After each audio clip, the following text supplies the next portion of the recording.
Em, Hola, muy buenas tardes. Les damos la bienvenida a nuestra mesa número 11, los chivos expiatorios, migrantes del sur a norte.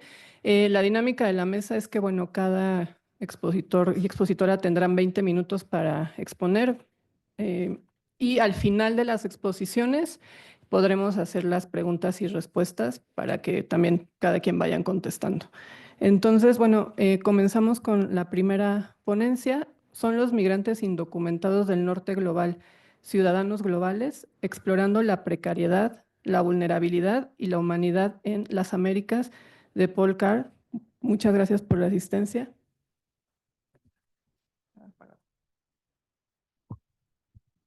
Buenas tardes, mucho gusto estar aquí con ustedes en México. Voy a hablar un poco de los migrantes indocumentados, pero voy a hablar más de la democracia. Y bueno, eh, antes de lanzarme en la democracia y los migrantes, voy a hablar un poco de nuestro mundo y contexto.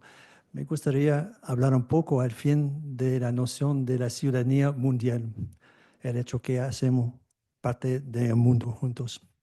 Y este contexto puede ayudarnos, espero, en ese sentido. Entonces, la democracia y los migrantes. Claro, estamos en México, estamos en las Américas. No podemos pensar en la ciudadanía sin pensar de los pueblos originarios de todos los países. Y eso es importante cuando pensamos de los inmigrantes indocumentados. Yo utilicé esta palabra indocumentado porque hay muchas palabras y podemos pensar en eso, pero eh, la existencia de los pueblos originarios es central a nuestro pensamiento de la democracia. Voy a presentar eso rápidamente porque el tiempo no es mucho, pero ¿cuál es nuestro mundo? No importa la cultura, país, eh, personalidad, pero hay varias cosas que nos afectan a todo el mundo, a todos los lados, y voy a presentar algunos. El ambiente es más que un cambio, es una catástrofe, es una destrucción, y eso podemos verlo. eh, el clima califica agua que hace inundaciones, fuegos, y en todos los países podemos ver refugiados del clima. Migraciones sabemos muy bien. No es solamente del sur hacia el norte, del sur hacia el sur, y no es solamente en América Latina, en todos los continentes. El ataque a los pueblos indígenas, hablamos de la reconciliación en Canadá ya desde muchos años. ¿Qué es? Vemos la destrucción de las culturas, las lenguas, tierras, soberanía.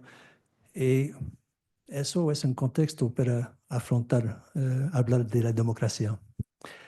Desigualdades sociales, pobreza, ah, eso es mucho más ahora desde la pandemia. La gente multimillonaria y otros, hay un crecimiento de este pequeño grupo y hay otros problemas y podemos verlo en todos lados.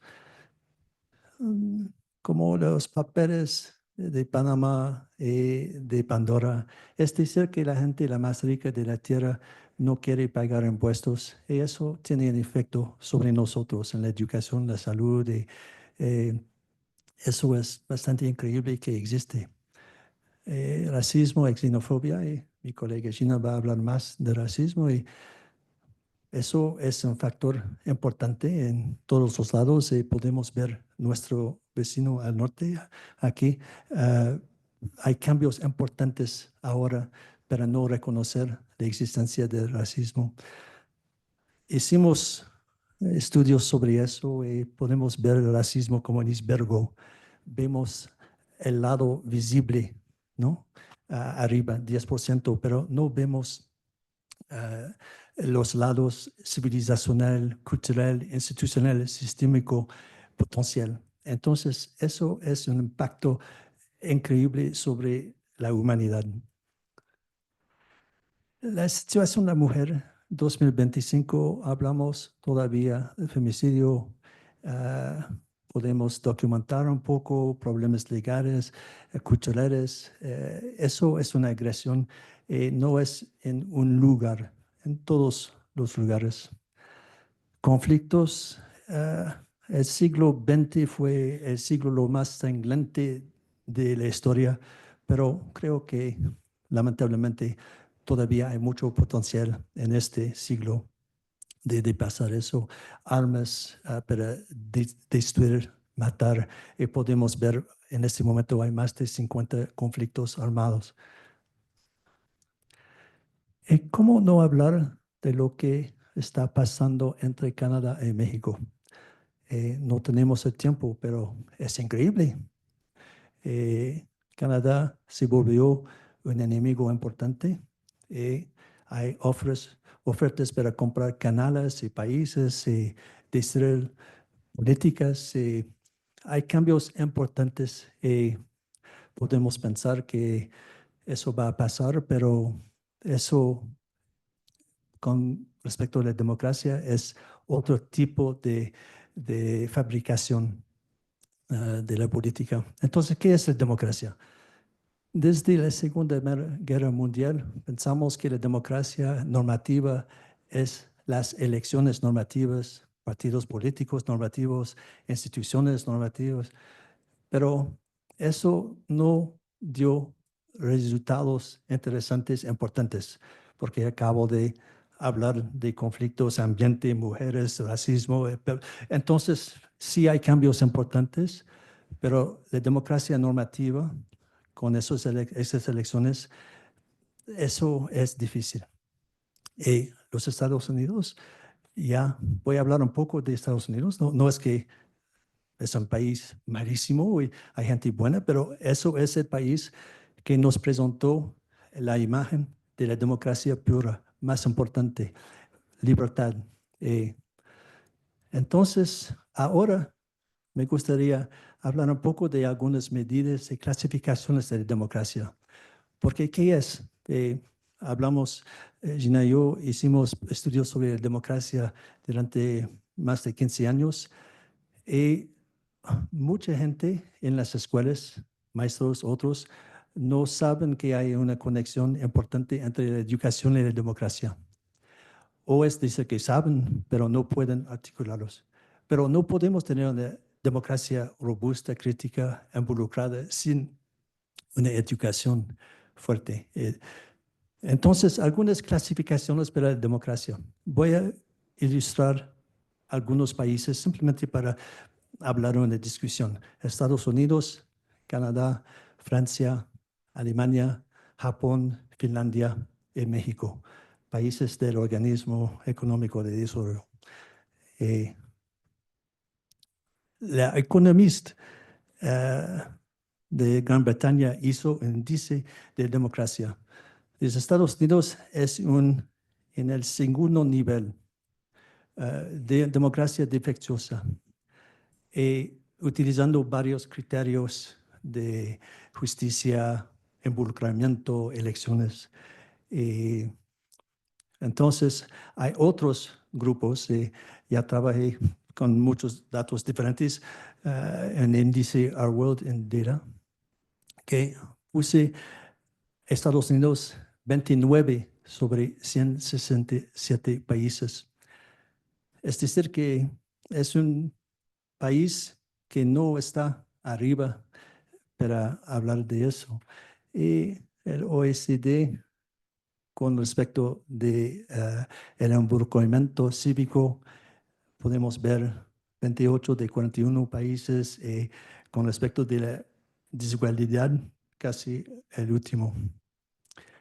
Me gustaría decir que no es una batalla contra este país, es solamente para contextualizar nuestra situación de los indocumentados ahora. Entonces, con respecto a la desigualdad, eso es lo más importante, una condenación importante. El coeficiente Gini, que trata de mesurar la desigualdad en la sociedad, pone Estados Unidos casi el último de todos los países en comparación de, de los países que son considerados, ¿no?, desarrollados. Eso es muy importante. Hay mucha riqueza en Estados Unidos, pero no hay mucha compartición. Podemos ver eso también. Freedom House, Reporteros Sin Fronteras. Con respecto de la libertad, también no hay clasificaciones interesantes para Estados Unidos. No estoy mirando mucho los otros países, pero podemos ver, eh, eso podría ser una pequeña sorpresa de ver que es como tal. Con respecto a la corrupción, por ejemplo, Estados Unidos también 24. Yo creo, o sea, no es bueno, increíble decirlo, pero ahora lo que vemos, eso es 24, 23, 22. Lo que vamos a ver 25, 26, eso sería otra presentación. Con respecto a la educación también, la desigualdad es muy importante, pero hay muchos proyectos allá. Con respecto a la salud, claro, tasa de mortalidad, esperanza de vida, tasa de suicidio, esperanza de vida, no son clasificaciones interesantes por un país tan rico. Y trabajo también, es posible que saben, pero los norteamericanos, estadounidenses, no tienen mucha vacación. Trabajan mucho, pero el salario no es muy alto para la mayoría de la gente. Violencia, eso es muy difícil. Tasa de homicidio, también armas de fuego, no es comparable. ah, y el ambiente también no es en la representación muy bien. La militarización, número 1, armas, tropas, ejército, ventas de armas, economía, todo eso. Y con respecto de la paz, es un país que no tiene una buena clasificación para la paz. Entonces, ¿por qué? ¿Qué es? Hay la noción en Estados Unidos del excepcionalismo, que es el mejor país, el país de Dios, el país que tiene la bendición, que tiene la responsabilidad, el deber de utilizar la hegemonía. Hice un pequeño estudio desde la Segunda Guerra Mundial. Todos los presidentes, no importa republicano o demócrata, dice la misma cosa. Somos los mejores, la nación más grande. Cuando decimos eso a mucha repetición, eso puede dar la impresión a la gente en este país que son los mejores. Pueden creer la imagen que los otros países no son los mejores. Pueden dar la imagen que no necesitamos. Entonces, el excepcionalismo que vino en Estados Unidos en los años 1600, con los europeos que vinieron en Estados Unidos, eso fue como un lujo de practicar la religión, de tener muchas cosas. Pero en el mismo tiempo hubo esclavitud. Con el tiempo, Alexis de Tocqueville escribió el libro famoso de Democracia en Estados Unidos. Hubo muchas cosas, innovaciones, pero desde mucho tiempo hay otro tipo de excepcionalismo que puede hacer daño, y creo que vemos eso ahora, el resultado un poco de este pensamiento. La migración. Entonces, con este contexto, es difícil hablar de un concepto, una palabra, porque aquí hay como 30 maneras de decir si alguien es exilado, refugiado, indocumentado, con visa. Pero eso es un problema para estudiar y comparar. Pero voy a presentar algunos datos. Voy a hablar en particular del grupo de los haitianos. La política de la inmigración en Canadá. Hace 2 años, Canadá recibió 1 millón de inmigrantes en un año. Normalmente hay muchos inmigrantes. Este año hay un debate enorme en parte a causa de lo que pasa en los Estados Unidos, muchas tensiones. Hay mucha gente que dice que todos los problemas, alojamiento, educación, trabajo, viene de los inmigrantes. En el mismo tiempo, es un país de inmigrantes. Hay mucha valorización. Hay otras políticas para recibir, ¿no? Ofrecer la bienvenida a mucha gente indocumentada y otro. Hay como entre 300 y 600,000 indocumentados, pensamos, pero hay muchas otras categorías. Mucha gente que pide el exilio. Entonces, podemos ver el nombre de gente buscando el exilio en Canadá. Y no sé si saben en México, pero hay mucha gente en Estados Unidos vienen en Canadá para buscar el exilio, para no quedarse en Estados Unidos. Tienen miedo que van a recibir una deportación o hay muchos otros problemas. Ah, Entonces, hay muchos debates ahora y muchos grupos que apoyan los indocumentados, refugiados. Y es una lástima que el colega Eloy Rivas Sánchez no puede venir. Es mexicano, pero profesor en Canadá, él estudia mucho eso. Y podemos ver que, por lo general, y creo que todo el mundo puede entender eso, la gente indocumentada vive una explotación, una discriminación y todas las condiciones desfavorables. Pero hay muchos estudios, grupos de estudios que quieren legitimizar su estatus y también mucha de esta gente hace un trabajo que los canadienses no van a hacer. Durante la pandemia hubo mucha gente en las residencias de las personas viejas que no tenían acceso a los trabajadores porque hubo mucha excitación en la pandemia. Hubo mucha gente haitiana sin documentación que se fue para trabajar. Eso hay muchos ejemplos como tales.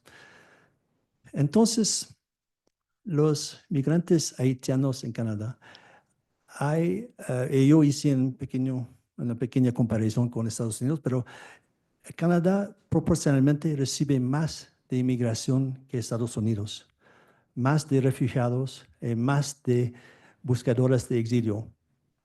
Claro, hay más de gente, migrantes indocumentados en Estados Unidos. El problema es buscar datos, no es fácil, ¿no?, identificar todo el tiempo. Y con respecto a la comunidad haitiana en Canadá, hay más o menos 250,000, pero no podemos saber exactamente. Y hubo en los años 60 muchos haitianos que vinieron en Canadá para escapar la dictadura Duvalier. Mucha gente profesional, doctores, abogados, profesionales. Y eso fue una contribución importante, significativa al desarrollo de Canadá. Después hubo otros olas, gente que no tenían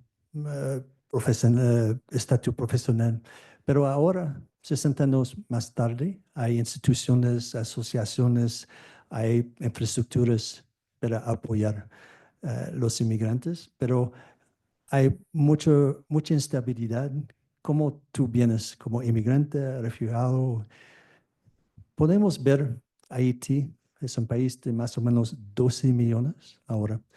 En los años 60, cuando los haitianos quitaron 1 millón de haitianos, el país no fue que más de 4 millones. Un cuarto del país quitó toda la gente profesional. Ahora hay muchos haitianos, es un poco caótico, bueno, si saben muy bien, y entonces la gente se va donde puede. Hay más o menos 200,000 haitianos en Santiago de Chile. Y aquí pueden ver cómo la gente, los haitianos van en Brasil, Chile y van a caminar. Van a caminar hasta Canadá. Increíble. Ya encontramos gente que hizo eso a través de cada país. Podemos ver aquí. Entonces en México hay muchos haitianos también esperando Probablemente hay una proporción importante que quiere ir en Canadá. Francés todavía es una lengua importante en Haití y hay mucha gente familiares. Entonces, durante 5 o 6 años, hay una frontera cerca de Montreal, Roxham. Y aquí puede ver los haitianos caminando de Chile, de Estados Unidos. Estados Unidos, el gobierno y los otros ofrecieron de vez en cuando una trayectoria de autobús hasta la frontera, porque salgan del país. Entonces, cuando vienen en Canadá, hay otros procesos, toma tiempo, tienen servicios, una ayuda. No es perfecto, no es bueno, pero es decir que hay esta situación importante. Hubo probablemente 150,000 haitianos que vinieron hace 2 o 3 años. Entonces, esta situación causa mucho problema. No podemos continuar la discusión sin hablar del hecho que los haitianos es un grupo de raza negra. No es un grupo de raza blanca. No, nadie habla de la deportación de la gente de Polonia en Estados Unidos, la gente de Irlanda. Entonces, eso es importante de entender la contribución, pero es difícil la vida también para mucha gente. Entonces, ahora, desde la llegada del nuevo presidente, Canadá también, el mensaje principal es que hay demasiada gente de Canadá que se va a Estados Unidos y fentanil, pero hay mucha gente que se preocupa de la gente de los Estados Unidos que vienen en Canadá. Entonces, porque hay fronteras, como en México, pero, pero los haitianos en particular no pueden regresar. Eh, y la manera de describir eso en la media es interesante porque de vez en cuando la gente piensa que los canadienses son muy generosos. Ay, eso existe. Pero que los otros viven para aprovechar. Pero la cosa que mencioné al principio de nuestra discusión, la existencia de los pueblos originarios, eso es su territorio y la politización de la gente indocumentada es muy grave. Ellos hacen un trabajo importante también cuando vienen. Hay muchos grupos que apoyan esos grupos. Yo hablé de haitianos un poco, pero hay mexicanos, gente de América Central y África y todos los países. Entonces, ¿qué pasa con la ciudadanía global? Podemos ver algunas fotos, la contribución, la comunidad, la cultura, hay políticos, hay muchas cosas sociedad. Esa gente envía plata, como me imagino mexicanos en Estados Unidos, en su país.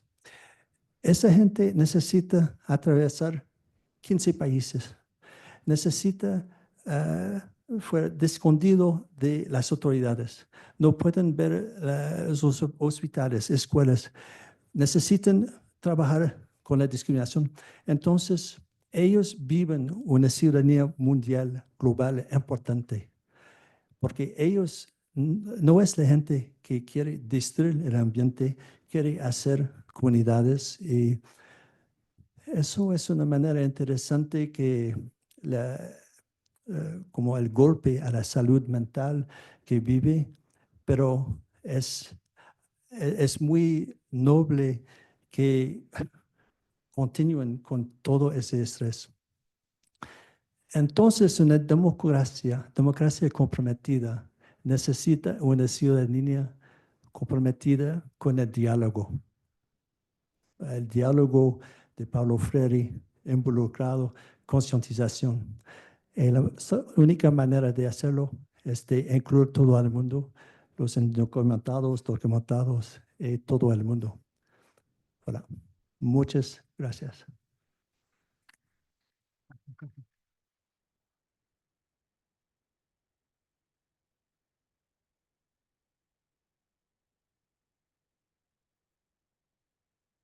Muchas gracias al doctor Paul Carr. Vamos ahora con Gina, quien nos va a presentar su ponencia.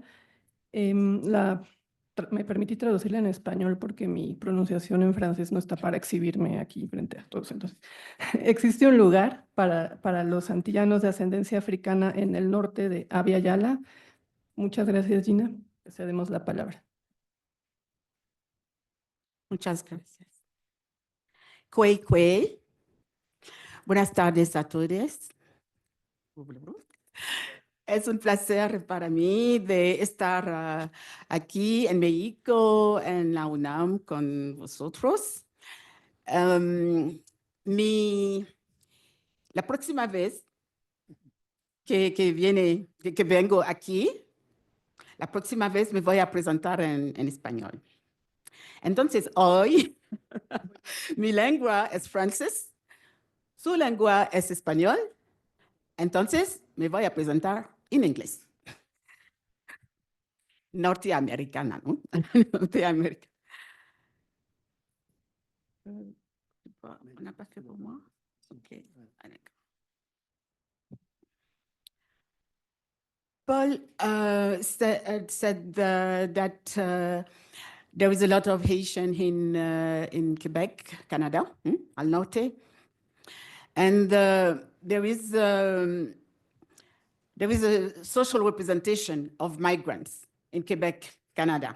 Migrants mean being Black people, because that's true. Many Haitians, they walk from south to the north, coming to Quebec because they speak French there, and Haitian speaks French also, so, it's normal.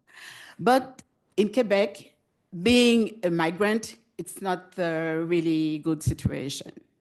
And really, Black people, it's not either a good situation. So when you mix both, being a Black people, migrant, so you can imagine what it is. So according to the Congress, the theme, futuro compartido es una pregunta, ¿no? Y according to the theme of the session about migrants, so I'm asking myself, is there a place for people of African descent, let's say Black people? And if so, what is their place in ...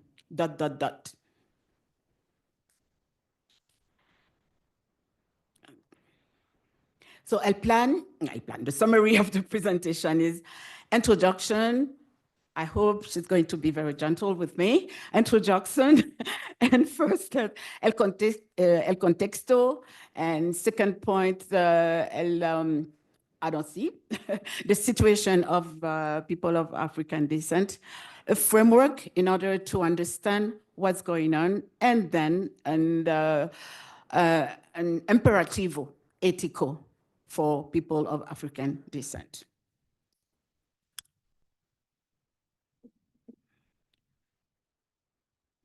I like to start my presentation with something to think about it, Una invitación a pensar diferente sobre este continente. Entonces, in English, some inspiring images. We used to say one image equals 1,000 words. And look at those images. I think they talk, and they say a lot, maybe a lot more than 1,000 words. But the invitation is to think differently. I hope you agree with me. So how do you complete the question? Is there a place for people of African descent, let's say Black people, in ... Is it in America? Is it in America del Norte? Or is it in Abya Yala? It depends on each of us. Maybe some of you going to answer, I'm going to complete the sentence, the question. Is there a place for Black people in America, in Americas, from north to south or south to north? Or some of us gonna answer, I will complete the question with, is there a place for Black people in Abiyala? Okay, you have to guess which is my answer. El contexto continental, the continental context of people of African descent in Abiyala. We just finished in 2024, December 24, we just closed the decade, the International Decade for People of African Descent, you know, something with la ONU, recognition, 3 teams in order to approach this decade, 2015 to 2024, the end of 2024. Recognition for Black people, justice, and development. Why? Why? The United Nations organization, they choose to they choose those 3 teams in order for organizations, but also states and also institutions like universities, schools, and everything. They choose those 3 teams because the systemic problems faced by people of African descent, 200 million of people in this continent, we used to call America, I think. I prefer to say Abiyala. So United Nations organization says those people, those 200 million people who identify themselves as people of African descent, they are descendants of victims of slavery, of trade, the transcontinental trade, of all kinds of violences. And of course, they've been taken from Africa and forced to come here and to work and to be enslaved and etc. But United Nations organization, you know, they say that the descendants of those people who have been put in slavery, their descendants, they still face discrimination, racism, any kind of slavery also. And on this continent, their situation is very bad. They face poverty, they face exclusion, they face marginalization, etc., and all types of violences, social violences, environmental violences, which lead to multiple vulnerabilities for those people. So that's why they decided to choose the 3 teams for this decade. This decade is over now, no? 2025, it's over. But guess what? They decided to double the decade, and maybe we're going to have another decade for people of African descent.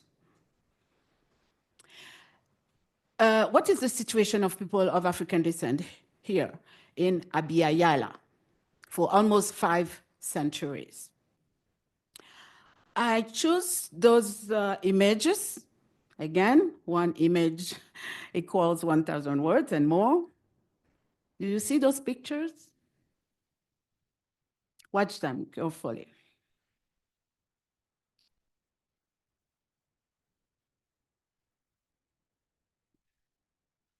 Maybe you're watching those images for the first time. Let's say the couple, Obama, Michelle and Barack Obama, you know, like monkeys. And you followed the assassination, the public assassination of George Floyd 5 years ago.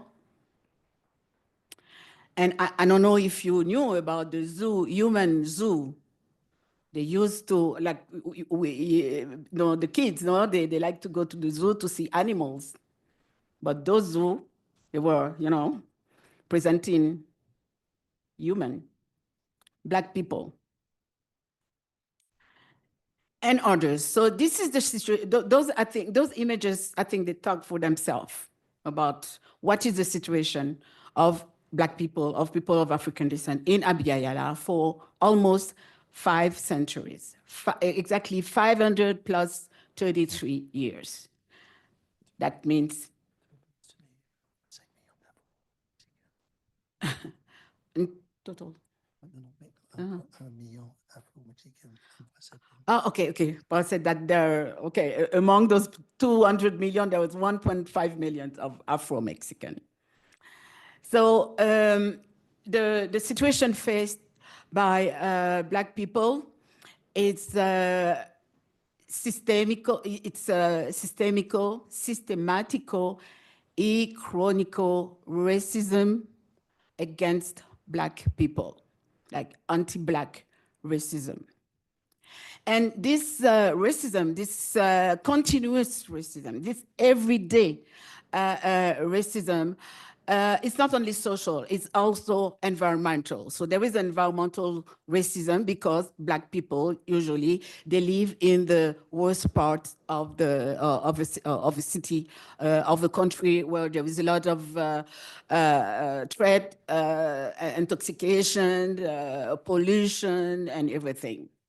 So the racism, the situation faced by Black people in Abya Yala, in America, I should say, it's about dehumanization, it's about zoification, it's about, I don't see well, it's about objectification, now becoming an object. And it's about intellectual disqualification. You see the image bell curve, you know, it's about this research saying that Black people, they are less, you know, their IQ, it's less than IQ of others and everything. So all this, Paul and me, inspired by Cherish, we modeled racism according to the metaphor of the iceberg. So you can show that, you can see that the iceberg of racism, of systematic and chronic racism, we put some level in it. So the level over the sea, on the sea, it's the level of the iceberg, you know, it's the part of the iceberg that you can see, actually. And the rest of the iceberg, the most part of it, more than 90% of the iceberg, you cannot see it. It's under the water. That is racism. So what we talk, when we talk about racism, we're talking about the first level, you know, the tiny part of the iceberg. But the rest of the racism, the phenomenon of racism, it's under the water, so we don't see it, we don't hear it, and sometimes we deny that it does exist. So that's why Paul and me, we model this racism in order for people to see what the part of the racism under the water, institutional racism. Let's say here in universities, in churches, in schools, and everything. All institutions, you know, are impregnated with racism. The societal racism, the civilizational racism. All those part racism. They are very insidious, and they act, and they are very harmful for people, for Black people. So this racism, the effect is wounded identities. So the relation to the self is wounded. The relation to other alterities also wounded. The relation to the city, the citizenships are also wounded. So those, the effects on Black people, they're strong, you know, wounded identities, wounded alterities, and citizenship. What we mean by that, Paul and me, when he said identities, it's about the body. The body is disqualified. The Black body is disqualified, especially for women. It's ugly. the heart, the corazon, affectivity, the corporeity is disqualified. The affectivity, also the intellectuality is also invalidated, and the spirituality also. That means all the identities of the person, you know, are impacted by this racism. So identities and alterities led to wounded citizenship also. And Marco, in order to do something, obviously, you know, the decade 2015, 2025 was not enough to do something. Actually, who knew about this decade? Who knew about this decade, 2015 to 2025, declared by the United Nations? Did you know? No? Ella quiere saber quién sabía que hubo esta década de la gente afrodescendente. No, you see? So obviously it didn't work, okay? There were very nice objectives, but people of African descent in Abiyala, in Americas, they are still quite in the same situation. So we need a framework. We need a shift of paradigm. A shift of paradigm is necessary in order to address those issues really seriously. But you know what? The shift of paradigm is underway, despite of appearances. Paul talked about the situation we are facing, all the world, you know.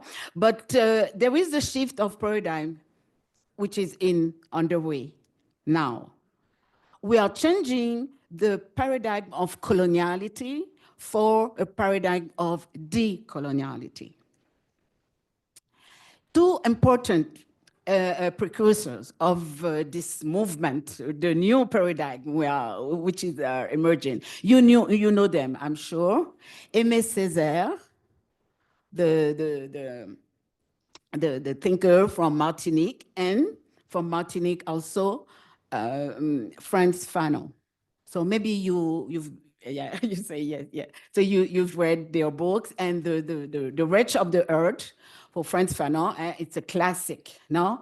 About the critique of colonization and the proposition of decolonization. And of course, Aimé Césaire also, his critique quite rude about colonialism and decolonizer. So those people, those two persons are considered as the precursors of the theory of coloniality, decoloniality. So I won't stay, you know, too long on that. I'm sure you know about this theory coming from the South, no? Coming from the South, the theory of coloniality, decoloniality. Saying that coloniality is the dominant paradigm we've been in for 533 years now. How do I know that? I make the calculation. 2025 minus 1492.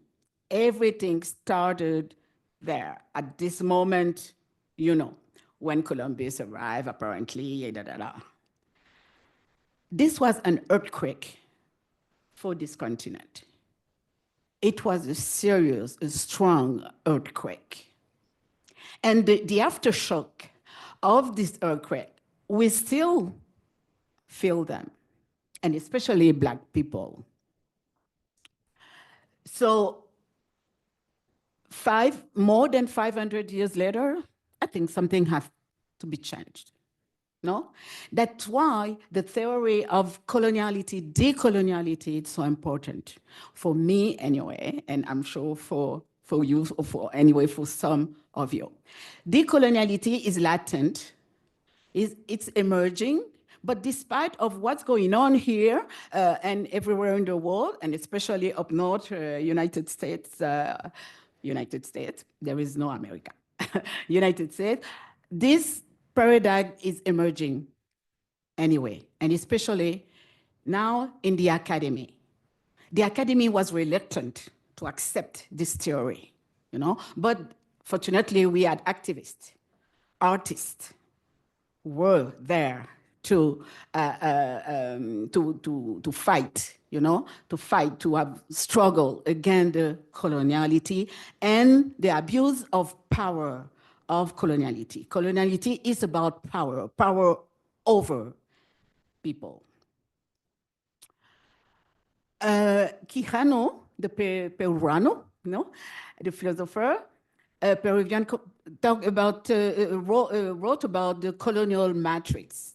The colonial matrix. The colonial matrix, it's formed with 4 components. The colonial matrix is about coloniality of power, coloniality of knowledge, coloniality of gender, coloniality of the self, okay? So coloniality, the matrix, 4 components. The first component, it's on women. Violence, Paul talk about that. Violence against women, patriarchy, machism, sexism, misogyny, all that. It's a part of coloniality. The second component, the power over Black people, brown people, anyway, all non-white people. Racism, systematic, and chronic racism about non-white people, and especially, of course, Black people. The other one, the power over social classes, because capitalism need them to work as slaves, actually, in order for the interest to go to the owners. And the fourth component, power over nature, over Mother Nature, by extractivism. Seeing nature as only, the where to go to get the resources we need to transform in a way, and we see in which state the planet is now. So the 4 components come directly from this coloniality, which has been alive for more than 500 centuries. That's why many, not only philosophers, but most of them are philosophers, coming from Peru, coming from Argentina, from Ecuador, and from Mexico también, no? They shape this theory of coloniality, decoloniality. Why we need both coloniality, decoloniality, in order to know what decoloniality is fighting against. You see? If you say only theory of decoloniality, you say, oh, okay, it's okay. But it's good to put them together, theory of coloniality, decoloniality, for people to understand why, what are you fighting? What are your, la lucha, la lucha. What is your adversary? So, Black people, I am a Black woman, and I feel that we have an imperative, an ethical imperative. But not only us, I hope allies, I hope you are. Not only us, but our allies, to be with us in a decolonial thought, in a decolonial epistemological, not only epistemological, but in the academy, we need a decolonial epistemology. Strong. And I will say decolonial Blackness, because Blackness can also be colonial. I mean, violence of Black men against Black women, no? Is it Blackness? Maybe, but it's still colonial, so we have to fight that. Okay. But there is a paradox here, no? When we talk about Black people, we say Black, we say Afro. So those people, they are not Mexican, even if they live in Mexico, they're born in Mexico. They are not Canadian, they are not American, Thank you. They are not American. They are not. What are they? They are Afro. They are Black. So there is a paradox here that the question is, what is there a place for them, and what is this place? And my answer at the end of this presentation is, it's a paradoxical place. The place for Black people, it's their Black skin. They don't have any place. That means they don't have place on this continent and on this planet, I will say. They are pariahs. Pariahs, did they say? Pariahs, yeah. They are migrants. But here, for them, they are migrants by their very nature. They are organic migrants because they're not supposed to be where they are. Wherever they are, they're not supposed to be there. So they are organic migrants. And so their place, their unique place, and their unique common place is the color of their skin.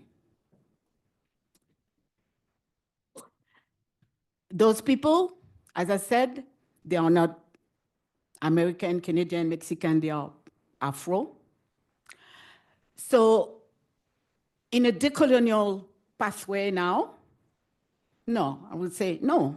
They are here in Abya Yala, and in solidarity, plural solidarities with indigenous people here on this continent. I would say that people of African descent, they are also from Abya Yala. They are Abya Yalan. It's not easy to say. They are Abya Yalan. They live here, they're born here, they've been here for more than 500 years, you know? So they are from here. But because of coloniality, because of racism and everything, they don't have any place. So everything is their place. Everywhere is their place. They have a diasporic place, which is they don't have one place, but every place is theirs, I will say, from a decolonial perspective. In conclusion, my personal answer to the question, is there a place for people of African descent, and what is their place in Abya Yala? Okay, the answer depends on each of us.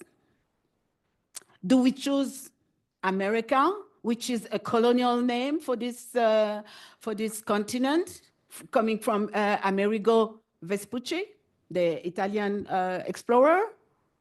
Or do we prefer to adopt the name Abya Yala, a Kuna name, a name coming from the people, Kuna, in Panama, saying land of life. That is the meaning of Abya Yala. So I think that Black people need to resist. So we need to enter the pathway, the decolonial pathway with resistance, but also with resilience, meaning that we have to keep our Black joy. And the notion of Black joy is from Afua Cooper. You heard about her yesterday in the trial. But we need also to be related to the other, because we don't want to stay excluded or marginalized, and we want to be in the concert of the words of reliance from Edgar Morin. So resistance, resilience, and reliance, the three. So un lugar decolonial, this is my last a decolonial place. I love Spanish, okay? I love your language. That's why I keep going back and forth. A decolonial place for people of African descent, they're saying Black people. It's, it's my dreams, you know, a place of peace, a place of love, a place of ethics, a place of aesthetic, a place of democracy, a place of political engagement and everything. And we have that somewhere in the south of Africa. It's a philosophy called Ubuntu. Ubuntu, it's not about informatics, okay? D'accord? It's a philosophy called Ubuntu in the people Bantu in the south of Africa. And this philosophy says, I am because you are. I am because we are together. So that's why I hope for people of African descent, but in the concert of the nation on planet Earth. Thank you so much.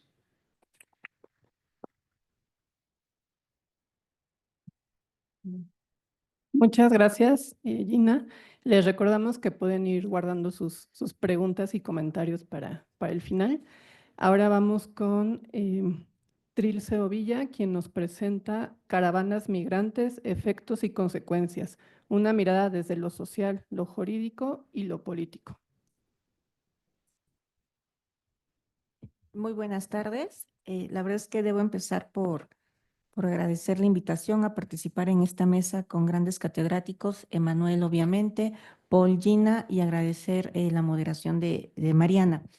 Para mí es un honor y es un privilegio, sobre todo porque vamos a tocar un tema que creo que sobre todo el día de hoy es imperativo en el que todos estemos conscientes, gracias, conscientes de cuál es la situación que está ocurriendo. Cuando hablamos de caravanas migrantes, hablamos o tenemos que hablar forzosamente de un fenómeno multidimensional que ha cobrado una fuerza muy relevante en los últimos años. Si bien es cierto que las migraciones han existido a lo largo del tiempo, también lo es que a partir del año 2018, estas cambiaron su estructura, dejaron de ser migraciones de carácter individual y empezaron, por diversas razones que vamos a tratar de platicar aquí, empezar a generarse las caravanas como tal. También creo que es muy importante que tengamos claro todos que las caravanas migrantes son un síntoma, si las quieren llamar así, a fallas estructurales que tienen los países de origen de las personas que se ven forzadas a migrar. Y cuando hablo de fallas estructurales, hablo de que estos desplazamientos masivos son respuestas a situaciones de inseguridad, de desempleo, de violación de derechos humanos, incluso en algunas ocasiones, como ya nos los habían comentado quienes me antecedieron en el uso de la voz, también a fenómenos de la naturaleza, ¿no? Desastres naturales que obligan a las personas a salir. Tenemos muchos datos. Yo, la verdad, con el poco tiempo, y prometo estar en tiempo y forma, avísenme, por favor, ¿no? Porque luego uno se emociona y sigue, ya puse mi reloj, pero luego uno se emociona y se sigue.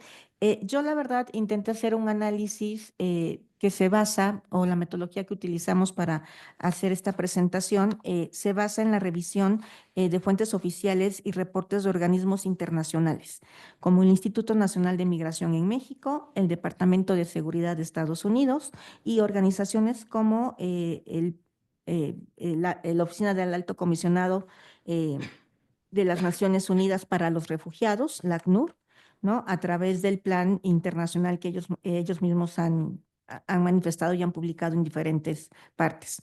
La metodología intenté tener un enfoque integral sobre el flujo migratorio y no solamente ofrecer datos cuantitativos y cualitativos.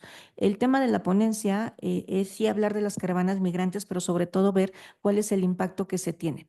Creo que en materia económica la tenemos muy clara, en materia de seguridad, que lo voy a tener que tocar porque las políticas migratorias que ha implementado nuestro vecino cercano, tanto a Canadá como a México, nos obligan a tocar el tema en esta mesa, pero algo que hemos dejado de lado y que creo que es muy importante es el aspecto de carácter psicológico. ¿Cuáles son los impactos psicológicos que generan estas caravanas migrantes? Esa es la metodología que hemos utilizado. Tendremos que empezar por definir, obviamente, el contexto histórico y definir el fenómeno. América Latina ha estado marcada históricamente por distintos conflictos, por crisis económicas, por desastres naturales, como ya lo habíamos visto, y como les comenté, a partir del 2018 se empieza a ver que existe la modalidad más consolidada de un desplazamiento humano a través de caravanas, ¿no? Estas caravanas representan una respuesta colectiva ante una creciente inseguridad. También las personas migrantes buscan la forma de generarse situaciones de seguridad en las rutas convencionales.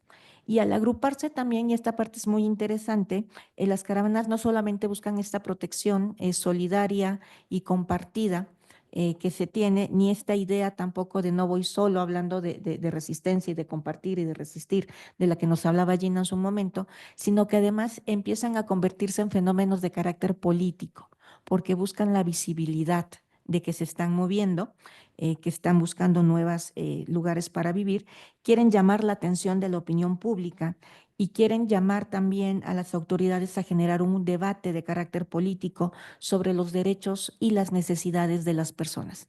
Y creo que esto es muy importante porque es una forma también indirecta, pero que hace mucho peso de contribuir a una ciudadanía global, como nos decía Paul, porque ya no importa si soy de Guatemala, de Ecuador, de Haití, ¿no? Vengo en una caravana y soy parte de un grupo de personas humanas. ¿Y por qué hago la diferencia? Porque yo soy abogada y luego me van a decir hay personas morales que no existen físicamente, ¿no? Pero bueno, de personas, de seres humanos que están de diversas nacionalidades, que están moviéndose, ¿no? Justamente para buscar nuevas oportunidades. ¿Cuáles son los factores y los impulsores o cuáles son las causas subyacentes? Bueno, como lo habíamos dicho, eh, yo lo muevo, no te preocupes. Son distintos factores, ¿no? No podemos hablar de uno solo. Yo nada más menciono aquí 5 como los más representativos. Obviamente es la crisis económica y la desigualdad, los desequilibrios económicos, la falta de empleo, las políticas económicas desfavorables en los países de origen, pues generan, ¿no?, esta necesidad de moverse. El Banco Interamericano de Desarrollo nos dijo que la tasa de pobreza en Centroamérica ha aumentado de manera significativa la última década. Y entonces nos obligan a muchos de nosotros a migrar para buscar oportunidades en el extranjero. Otro factor muy importante es la inseguridad y la violencia, tanto de origen criminal como de conflictos políticos. ¿Qué quiero decir con esto? Que la inestabilidad política, jurídica de los países también es una de las fuentes que motivan la movilidad humana. Los factores ambientales y desastres, el cambio climático, todos lo sabemos, nos ha exacerbado algunos fenómenos y se han presentado huracanes, sequías, inundaciones, terremotos que han obligado a las personas a salir porque han afectado la producción agrícola, la estabilidad socioeconómica, ¿no? Ejemplos tenemos Haití, Nicaragua, por ejemplo. Y otra de las cuestiones que a mí me llama mucho la atención y que platicaremos un poquito más adelante es el papel que han tomado las redes sociales, ¿no? Y las formas de información o de nuevas comunicaciones que tenemos. La organización de las caravanas se ha visto afortunadamente favorecida por el acceso a las redes sociales que permiten la coordinación en tiempo real y a distancia de estas personas. Se dan difusiones de rutas, se dan puntos de encuentro, se dan alertas de riesgo, ¿no? Insisto, en tiempo real. Y esta dimensión tecnológica ha transformado la dinámica migratoria. También los ha impactado. Facilita más la organización de grupos organizados, insisto, difusión de información, y en ocasiones esta información contrasta, también para los que estudiamos, se contrasta con la información o la narrativa que nos dan los números oficiales de los gobiernos.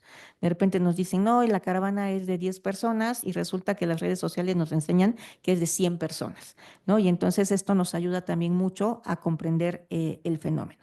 Y obviamente el quinto punto, que es súper importante, son las políticas gubernamentales y las respuestas institucionales que se dan. El abordaje gubernamental del fenómeno ha sido diverso, en ocasiones incluso lamentablemente contradictorio. Depende de la región, depende del contexto político, de los intereses políticos.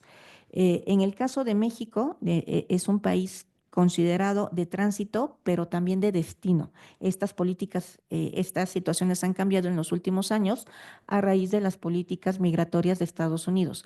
Y si bien es cierto que este año estamos todos muy espantados o muy asustados por las políticas y las órdenes ejecutivas, y bueno, hoy hubo una declaración a mi gusto bastante desastrosa, ¿no?, por parte del gobierno norteamericano, donde están amenazando a las personas que no tienen papeles, diciéndoles que se vayan, ¿no?, por las buenas, que porque si no los van a sacar por las malas y nunca más van a poder regresar a Estados Unidos, pero ya en un tono muy álgido, ¿no? A mi gusto son muy desafortunadas estas declaraciones. Lo que es cierto es que para Estados Unidos la política migratoria ha sido un tema de seguridad nacional desde hace mucho tiempo. O O sea, México desde el 2020, desde hace 5 años, ha generado toda una estrategia justamente en cuanto a recepción y manejo de personas sin papeles o de migrantes de caravanas, justamente para evitar que lleguen a Estados Unidos y a Canadá, porque eso es otra cosa. Luego todos pensamos que nada más van a Estados Unidos y la verdad es que un país de destino muy importante para nosotros es Canadá, ¿no? De hecho, pero bueno, ese es otro tema de otra plática. En el caso de México les digo que somos un país de tránsito y algunas partes de destino. El Instituto Nacional de Migración ha documentado que al inicio del actual sexenio, o sea, llevamos bien poquito, se han registrado más de 120 caravanas, de las cuales al menos 12 se han concentrado en periodos críticos. Las políticas adoptadas incluyen la realización de operativos para disolver grupos de situación irregular, refuerzo en la vigilancia en las zonas fronterizas y programas de regularización migratoria en coordinación con organismos internacionales. Y estas 3 líneas, querido auditorio, yo creo que son muy importantes y son muy graves, son muy serias, porque si bien no México tiene su política migratoria basada en una política integral de migración, que es un plan que se hizo, que está vigente del 2023 al 2028, ha tenido que modificarlas, vuelvo a insistir, por los requerimientos norteamericanos en concreto, para cerrar el paso a la frontera.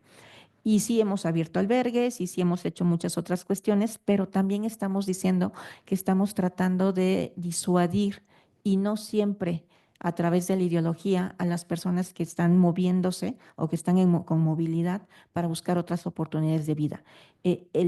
La propia información institucional, vuelvo a insistir, Instituto Nacional de Migración, dicen que han tratado de disolver grupos en situación irregular.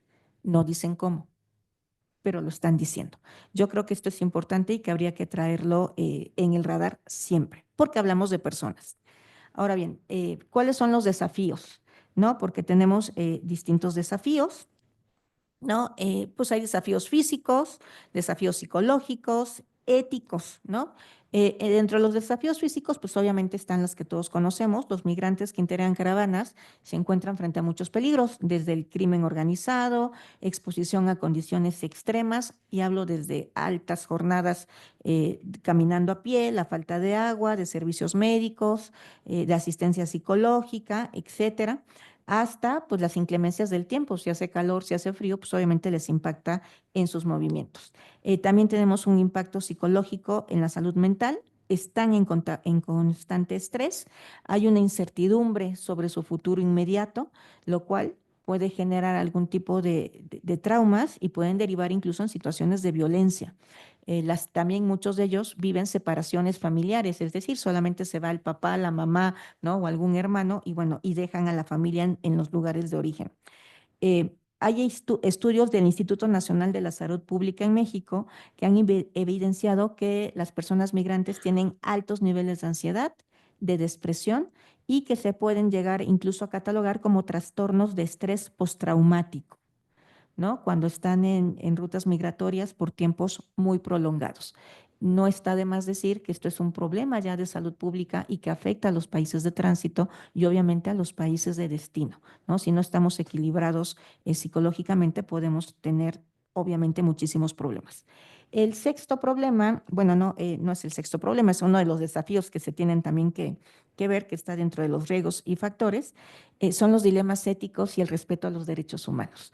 Y aquí vuelvo a tener que tocar forzosamente la relación con nuestro país vecino, porque como ustedes saben, Estados Unidos ha tenido una política tradicional de no reconocer los derechos humanos, y esto no lo digo yo, lo dicen ellos, porque no firman o ratifican los tratados en materia de derechos humanos internacionales, porque ellos consideran que sus derechos civiles, que son los mismos o que competen a las mismas esferas de beneficios que tienen sus ciudadanos, son más que suficientes para proteger, vuelvo a insistir, estas esferas y estas garantías.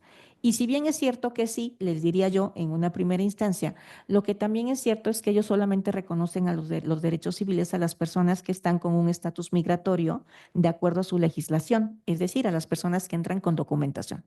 Quiere decir que todos los indocumentados no tienen derecho, entre comillas, a sus derechos civiles, no tienen derechos humanos y por lo tanto los pueden tratar como los tratan, como hemos visto lamentablemente en las noticias, y ustedes no me dejarán mentir, ¿no? El incidente internacional que hace unas semanas que los traen esposados, ¿no? Como si fueran reos de alta peligrosidad, o que los tienen en situaciones de no los comunico. No, no es tortura. Por supuesto que es tortura psicológica no saber qué va a pasar conmigo, que no me puedo yo comunicar con mi familia. ¿Qué tal si mi hijo está en la escuela y no voy a ir a recogerlo y no tengo cómo avisar que alguien vaya por él porque estoy detenida? O sea, realmente sí es un, ¿no? Sí es un problema muy serio. Obviamente, bueno, hablando de dilemas éticos, obviamente, pues hay un incremento en la atención diplomática, no está de más decirlo. Hay desafíos también para la gestión de los refugios, porque también hablamos que tenemos que tener los medios económicos para generar estos refugios y que realmente estén en las condiciones óptimas. Y forzosamente tenemos que hablar y tenemos que ver una necesidad de coordinación de carácter internacional, ¿no? Las diversas autoridades han tomado medidas de acogida y protocolos emergentes para atender la situación, pero se necesita generar una política de carácter regional si queremos solucionar la situación. Existe un impacto en las comunidades de destino, ¿no? De tránsito y de destino, presión sobre la infraestructura local y cambian las dinámicas socioeconómicas y culturales, ¿no? A mí me encanta cómo cerró Gina hace un momento cuando decíamos, bueno, ¿cuál es la respuesta? Ya nos decía tres cosas, ¿no? Resistencia, resiliencia y relacionarnos con los demás. Somos seres humanos, tenemos forzosamente, ¿no?, que relacionarnos con los demás, pero obviamente esto impacta en las dinámicas sociales, socioeconómicas y culturales, ¿no? Ahora bien, existe un debate internacional muy interesante sobre el fenómeno de las caravanas migrantes. Los defensores de los derechos humanos son los primeros en abogar por un enfoque humanitario, es decir, que no podemos tratar el fenómeno solamente en el papel, sino que tenemos que traerlo a las condiciones particulares del momento. Y esto suena muy bonito, pero la verdad es que las caravanas migrantes también están integradas por personas que están en situación de vulnerabilidad. O sea, están en un movimiento, no tienen mucha certeza, ya todas estas situaciones de las que platicamos. Y por eso es que de manera internacional los países han decidido adherirse, la mayoría de ellos, a instrumentos internacionales como la Convención de Ginebra y el Pacto Mundial para la Migración para orientar las políticas nacionales para proteger sobre todo la dignidad humana, ¿no? Es lo que estamos intentando preservar y proteger al interior. El doctor José Ángel Gutiérrez, que es un analista de políticas migratorias, señala que la respuesta a la crisis migratoria no puede ser exclusivamente securitaria. Debe involucrar estrategias integrales que incluyan desarrollo económico, fortalecimiento institucional y cooperación regional. Volvemos otra vez a que como las causas son multifactoriales, pues la respuesta a las mismas debe ser en el mismo sentido. ¿Cuáles son las perspectivas futuras, ¿no?, y las recomendaciones de política? Bueno, el primero obviamente es generar una cooperación regional, generar un marco jurídico común, pero algunos que están aquí, que les agradezco que hayan venido, que sé que son futuros abogados, que veo muchos estudiantes de la Facultad de Derecho, bienvenidos, me van a decir, sí, maestra, pero esos son buenos deseos, porque para ponernos de acuerdo a hacer un marco jurídico internacional donde todos estemos de acuerdo, pues ya se acabó el fenómeno migratorio en el mejor de los sentidos, ¿no? Entonces, ¿qué es lo que tenemos que hacer? Bueno, trabajar con lo que tenemos, los instrumentos internacionales, la verdad es que sí nos servirán mucho. Hay que pensar, obviamente, siempre en respaldar o prevalecer los derechos humanos, la dignidad humana dentro de los derechos humanos, pero sobre todo la seguridad. Creo que ese es uno de los focos fundamentales que debemos tener en consideración. Ahora bien, debemos de prevenir, ¿no? Tenemos que pensar en inversiones de desarrollo, prevenciones de crisis. Si bien es cierto, ya tenemos, ¿no?, el fenómeno de las caravanas migrantes, también lo es que la única forma no va a ser endureciendo las políticas migratorias o cerrando las fronteras o poniendo ejércitos o haciendo todas estas situaciones que sabemos que están pasando. Lo que tenemos que hacer forzosamente es prevenir la situación y generar mejores condiciones de vida en los países de origen. Por ahí alguien me decía en alguna ocasión que nadie se va de su país por gusto, sí de vacaciones, pero no en el supuesto de que tengo que ir a buscar nuevas oportunidades de vida, ¿no? Para uno mismo y para los demás. Obviamente creo que es muy importante también las reformas políticas en materia migratoria, la protección de derechos. Y aquí sí me gustaría, ¿no? Si me lo permiten, leerles rápidamente, medio minuto, cuáles son los 7 ejes o los 7 pilares en el caso concreto de México en los cuales basa su política migratoria, ¿no? Insisto, se estructura en 7 pilares con respeto a los derechos humanos.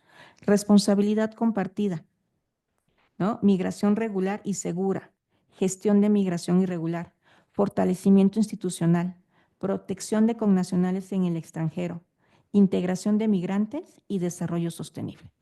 Si ustedes lo ven, suenan muy bien, están de acuerdo con los objetivos de desarrollo sustentable que nos ha marcado la propia ONU. Pero yo les pregunto en términos reales, ¿cuánto de esto realmente lo podemos decir? Podemos decir que las personas que están en las caravanas pueden decir que efectivamente sus derechos están así de bien salvaguardados. No es un problema solamente del Estado mexicano, antes de que me digan que estoy una detractora del sistema. O sea, hay áreas de oportunidad, sí, y está trabajando para tal efecto, sino también las personas que están en esta situación tienen que ayudarnos y declarar que están aquí, ¿no? O sea, si yo no sé que existe alguien que cruzó la frontera, tenga o no tenga papeles, ¿cómo puedo yo garantizar servicios y cómo puedo yo garantizar sus derechos y brindarles protección si no sé que existen? Entonces, vuelvo a insistir, el sistema es muy, muy complejo, ¿no? Ahora bien, ¿cuáles son las conclusiones para acabar en tiempo y forma? Bueno, el análisis expuesto evidencia que las caravanas migrantes son un síntoma de problemas estructurales, como lo dijimos inicialmente. La respuesta de los estados tiene que ser integral, tiene que combinar medidas de seguridad con políticas de protección y desarrollo, cooperación internacional, compromiso con los derechos humanos. Obviamente hay que generar positivos para que las sociedades puedan ser más inclusivas, más resilientes. Ahora bien, ¿no? Y insisto ya, ahora sí, para ir cerrando, ¿no? Estas son las referencias, las dejo sobre todo para que puedan consultarlas. Eh, ¿Por qué se forman las caravanas? Por diversas razones. Seguridad, visibilidad, recursos compartidos, esperanza de un futuro mejor. ¿Cuáles son los desafíos que enfrentan? Riesgos para la salud, violencia y discriminación, fronteras cerradas, tráfico de personas. ¿Qué estamos haciendo o cómo se está trabajando para ayudar a este fenómeno social? Bueno, con asistencia humanitaria, protección de derechos humanos, el combate al tráfico de personas y un fomento a la cooperación internacional. Y en el caso concreto, y con esto quiero cerrar, de la UNAM, porque además no solamente soy orgullosamente mexicana y orgullosamente de la Facultad de Derecho y abogada, soy de la UNAM. A mí me encanta decir, ¿no? Y poderles decir que la Universidad Nacional Autónoma de México firmó un convenio de colaboración con nuestra Secretaría de Relaciones Exteriores, justamente para resolver el problema que se está presentando con nacionales en materia de deportaciones masivas que está haciendo Estados Unidos, y han creado una aplicación que se presentó el día de ayer que se llama UNAM Acción Migrante, que es de carácter gratuito, que la pueden ustedes obtener en un dispositivo móvil y que tiene 3 cosas que a mí me encantan. La primera, tiene una cartilla de derechos. Bueno, y obviamente fue diseñada obviamente para nuestros nacionales mexicanos, pero que la puede utilizar cualquier persona que esté en esa situación en Estados Unidos. Y la primera es que ustedes abren la aplicación y hay una cartilla de derechos en inglés y en español que pueden imprimir y que le pueden entregar a una autoridad en el caso que los detengan, ¿no? Donde dicen que pueden guardar silencio, porque esa es otra de las cuestiones que, ¿no? Los derechos Miranda, que es otra situación de otra conferencia, pero muchas veces los obligan a decir cosas que pueden luego ser utilizadas en su contra. Entonces ellos le entregan la tarjeta diciendo que puedo estar yo en silencio y que además están requiriendo la asistencia consular, es decir, la representación de su estado. Lo segundo que a mí me gusta es que brindan asistencia legal y psicológica, que es muy importante. Yo espero que ninguno de nosotros pasemos por esa situación, pero como lo vimos, puede ser una cuestión sumamente estresante que puede menoscabar realmente la salud física y mental de una persona.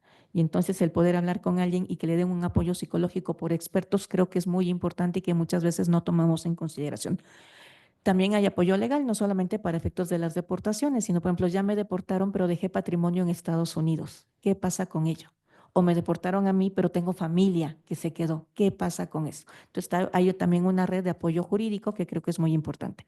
Y la tercera, que también me gusta mucho es que hay enlaces directos con las representaciones de la UNAM que tienen el extranjero en Estados Unidos, llámese Los Ángeles, Chicago, Boston, incluso con el Centro de Estudios de América del Norte, creo que así se llama, que está en Tijuana. Me disculpo si el nombre no es correcto, pero bueno, en la aplicación lo encontrarán.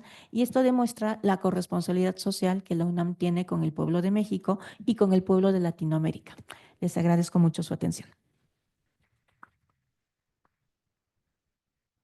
Muchas gracias, Trilce, por esta ponencia. Ahora es el turno de Emanuel Pontones con Migración Centroamericana y Fronterización, protección de fronteras estadounidenses bajo dispositivos biopolíticos, necropolíticos y espectrales.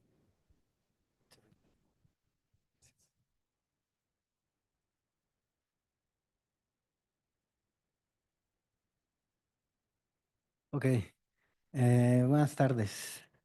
Yo vengo a platicarles, pues, algunos aspectos ocultos, invisibilizados de cómo opera el sistema que protege las fronteras en México y en Estados Unidos. Entonces, este trabajo, bueno, esto que les voy a comentar, surge de un trabajo de investigación que hice en la maestría y que sigo haciendo en el doctorado. Yo soy estudiante del doctorado en la UAM Xochimilco y me dedico a investigar desde la maestría la migración y la subjetividad que tiene que ver con procesos, cómo se constituye la persona en, digamos que, en su psique, ¿no? Pero eso tiene que ver con aspectos sociales también, es decir, cómo influye la política o la cultura para que un sujeto se comporte, piense, siente y haga lo que hace, como lo hace. Bueno, los objetivos, digamos, que tengo con esta plática es poderles platicar, como ya les comentaba, cuáles son aspectos ocultos, obturados o invisibilizados de la política migratoria estadounidense o mexicana o del régimen que protege las fronteras en México y en Estados Unidos. Yo me baso en estudios sobre migración de distintos investigadores de migración, entre ellos, por ejemplo, algunos es Amarela Varela o también está Ariadna Esteves, que es una investigadora de aquí del CISAN, de la UNAM. Pero principalmente el análisis que hago para visibilizar ciertas cuestiones obturadas radica en una propuesta de Derrida, ¿no? Los espectros de Derrida. Entonces, por eso tiene que ver con la espectralidad.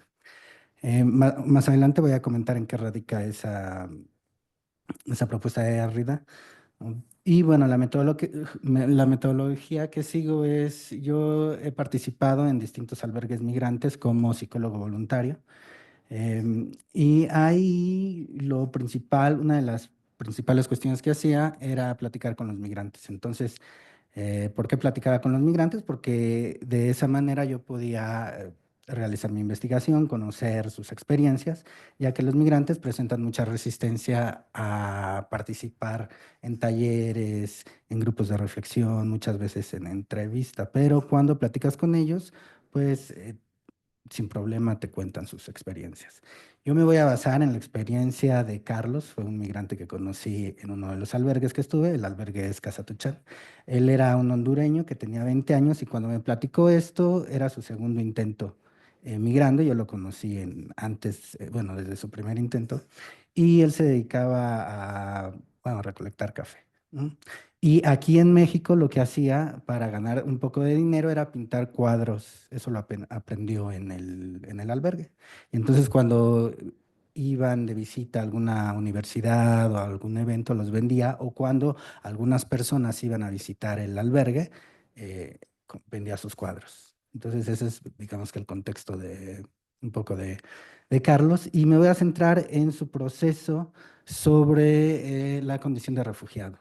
Es decir, él aplicó a la condición de refugiado ¿por qué me centro en esto? Porque, bueno, me parece que su historia visibiliza de forma muy clara cómo opera eso que está obturado en el mecanismo que protege fronteras, ¿no? Entonces, lo que me interesa destacar del discurso de Carlos es cómo él va mencionando que ya lleva casi 2 años, ¿no? Y su proceso de condición o el trámite de condición de refugiado, pues no avanza, algo sucede, ¿no? Y él dice, me lo han negado, parece como si no quisieran darlo, ¿no? Inclusive ya fue una abogada de la Ibero que se dedica a ver este tipo de casos y le dicen que yo ya había ido cuando yo nunca he ido y entonces yo ya tengo una orden para salir, pero yo nunca, o sea, eso no es así. Entonces, digamos que esta experiencia de Carlos es la experiencia de muchos otros migrantes. ¿No?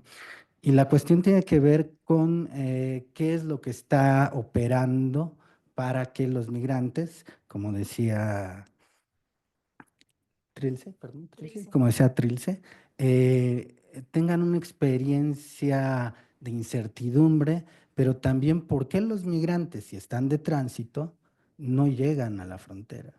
Porque si los migrantes generan las caravanas, ¿por qué no llegan a la frontera? ¿Por qué se quedan en Chiapas? ¿Por qué se quedan en la Ciudad de México? ¿Por qué se quedan en Tijuana? ¿No? ¿Por qué de repente igual los centroamericanos, pues mayormente lo que vemos son los haitianos, pero también hay, bueno, comparten con los centroamericanos los campamentos que vemos en distintas partes de la Ciudad de México. ¿No? Es decir, ¿qué es lo que está pasando para que esas personas no lleguen a donde quieren llegar si ellos quieren llegar ahí y si ellos mismos se consideran de tránsito? Entonces, en tránsito. Entonces, la cuestión es, bueno, yo utilizo el término fronterización para hablar sobre el régimen que protege las fronteras. Hay muchos otros términos, pero yo utilizo este. ¿No? Entonces, hablar de la fronterización es hablar de pues, la conformación de las fronteras como filtros de los flujos migratorios, es decir, cómo se diferencia a personas para dejarlos pasar o para etiquetarlos de alguna manera, ¿no? Es decir, ¿cuál es la diferencia? La fronterización lo que va a hacer es diferenciar entre turistas de a lo mejor de trabajadores, entre personas de negocios, de alguien que busca el refugio. Entonces, lo que hace eso es transformar las formas en cómo se da la movilidad de las personas, ¿no? Para atravesar determinados territorios. Y entonces la fronterización está, digamos que configurada o armada a partir de muchos sistemas, por llamarlo de alguna manera, pero principalmente en el territorio mexicano, desde donde yo lo analizo, he observado que lo que opera es algo que tiene que ver con la biopolítica y la necropolítica. La biopolítica, digamos que en términos muy someros, sería la administración de las poblaciones o la administración de los sujetos de las poblaciones a través de la vida. Y la necropolítica sería la administración de las poblaciones a través de la muerte, es decir, como principal forma de entender la necropolítica es cómo los gobiernos de alguna manera deciden qué poblaciones tienen que morir. Así de sencillo. En ese sentido, la población de los centroamericanos, de los migrantes, es designada como esa población que puede morir sin ningún problema. Bueno, y entonces la biopolítica, como esta parte de que protege las fronteras, radica en dos prácticas principalmente. Una era la que como comentaba Trilce, que tiene que ver con la securitización. La securitización y la otra que tiene que ver con las políticas con rostro humano o que hablan sobre la protección de los derechos humanos. Entonces, la securitización en este sentido pues es endurecer las fronteras a través de dispositivos de seguridad y bajo un discurso de peligro del Estado a través de unos actores transnacionales que son los migrantes, ¿no? Que ponen en peligro políticamente, económicamente la seguridad, bueno, también la seguridad del país. Entonces, lo que pasa con la securitización es que se despliegan militares, policías, retenes para detener a los migrantes. Y eso lo que ha hecho es lo que le dicen la externalización de las fronteras o México como un país vertical o México como un país tapón. Es decir, que Estados Unidos extiende su frontera más allá de sus límites físicos. Es decir, a través de todo el territorio mexicano. Por eso hay retenes, por eso hay militares, por eso hay policías, ¿no?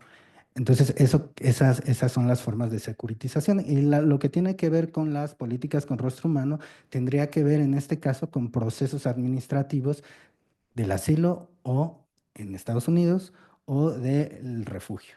Lo que sucede con estas cuestiones es que ahí es donde opera, digamos, pues la novedad, digamos, una novedad que se da en la protección de las fronteras, porque lo que hacen estas políticas con rostro humano es mantener esperando de manera indeterminada a los migrantes en el lugar donde están, en el lugar de tránsito.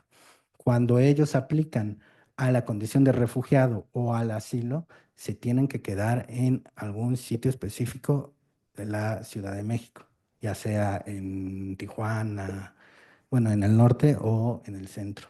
Entonces, ahí tienen que esperar la resolución de ese trámite y es ahí donde los migrantes empiezan, bueno, a tener de alguna manera, bueno, no a tener de alguna manera, lo tienen, incertidumbre, cansancio, porque tienen que esperar constantemente, porque a pesar de que se establezca que el proceso dura 3 meses, ¿no? Se puede alargar 1 año, 2 años, hay quien nunca se le resuelve. ¿Mm? Entonces, ese es un mecanismo que está estructurado políticamente y que tiene que ver con la protección de las fronteras. Y la cuestión de la necropolítica tendría que ver también con dos prácticas. Una, la criminalización de los migrantes, es decir, hacer ver que los migrantes son unos invasores, hacer ver que los migrantes son criminales, hacer ver que los migrantes son peligrosos. Y la otra tiene que ver pues con las vinculaciones que hay entre el gobierno y el crimen organizado, ya sea por acción, omisión, ¿no? Silenciamiento. Y la cuestión aquí es que esto opera de forma invisibilizada.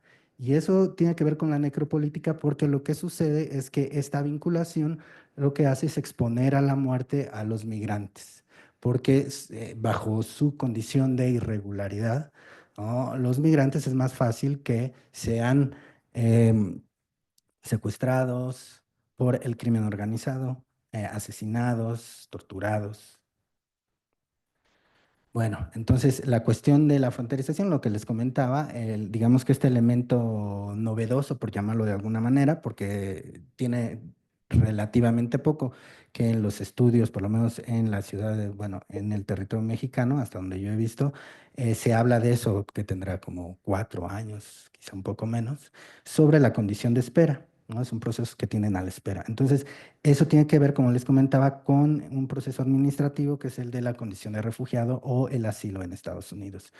Bueno, pues eso genera dos elementos novedosos, digamos, que yo los he, digamos que observado de alguna manera así, ¿no? La disolución de fronteras que a la vez fortalece las fronteras, que es esta espera constante hace que los migrantes empiecen a, pues, no saber si pueden llegar o no pueden llegar, la cuestión de la incertidumbre. Entonces, de eso de alguna manera diluye las fronteras y a la misma vez las fortalece.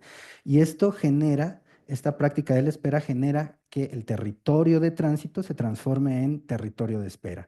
El territorio de espera va a ser un territorio designado para confinar a los migrantes. Y en ese territorio de espera, la cuestión es que los migrantes no pertenecen a ningún lado, porque ya no están en sus países, porque todavía no llegan a donde quieren llegar y porque en el territorio de tránsito, México, no son considerados ciudadanos, son considerados migrantes, son considerados invasores, son considerados personas sin papeles. Entonces, esa cuestión, pues, genera esa, pues, no pertenencia, ¿no?